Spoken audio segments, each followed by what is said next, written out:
Hi friends, welcome to కమ్మని అమ్మ రుచులు.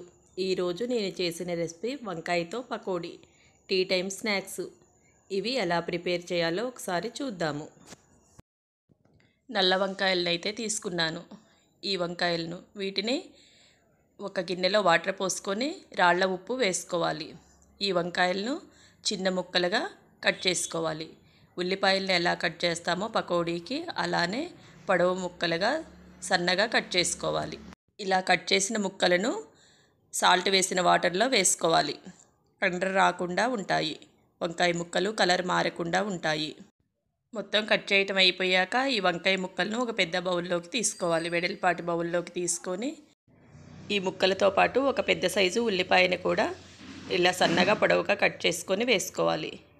పచ్చిమిర్చి ముక్కలను కారానికి తగిన విధంగా వేసుకోవాలి.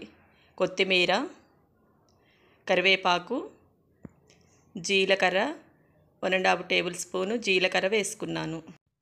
రుచికి సరిపడా సాల్ట్ వేసుకొని మొత్తం ఒకసారి కలుపుకోవాలి. సాల్ట్ వేసాం కదా, ఈ ముక్కల్లో నుండి వాటర్ బయటికి వచ్చే వరకు ఇలా కలుపుకోవాలి. ఇలా కలుపుకున్న ముక్కల్లో శనగపిండిని వేసుకోవాలి. వాటర్ వేయనవసరం లేదు. ఆ వాటర్కి సరిపోను శనగపిండి, ఒక 3 టేబుల్ స్పూన్లు బియ్యపిండి కూడా వేసుకుంటే పకోడీలు క్రిస్పీగా వస్తాయి. నేనైతే ఈ పిండిని వాటర్ వేయకుండానే దానిలో ఉన్న వాటర్తోనే కలిపాను. కాస్త గట్టిగా అనిపిస్తే చిలకరిచ్చినట్టు నీళ్ళు చల్లుకుంటే సరిపోతుంది. ఆయిల్ వేడయింది. ఇప్పుడు పకోడీలను వేసుకుందాము. ఒక్కొక్కటిగా వేసుకొని 1 నిమిషం పాటు కదపకుండా డీప్ ఫ్రై చేసుకోవాలి. గోల్డెన్ బ్రౌన్ కలర్ వచ్చే వరకు డీప్ ఫ్రై చేసుకుంటే సరిపోతుంది.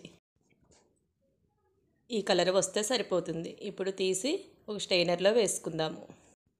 ఇంకా ఉన్న పిండితో పకోడీలు ఇలానే వేసుకొని డీప్ ఫ్రై చేసుకుందాము.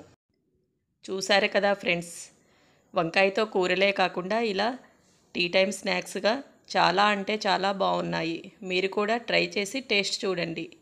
వంకాయతో pakodi. Thank you for watching.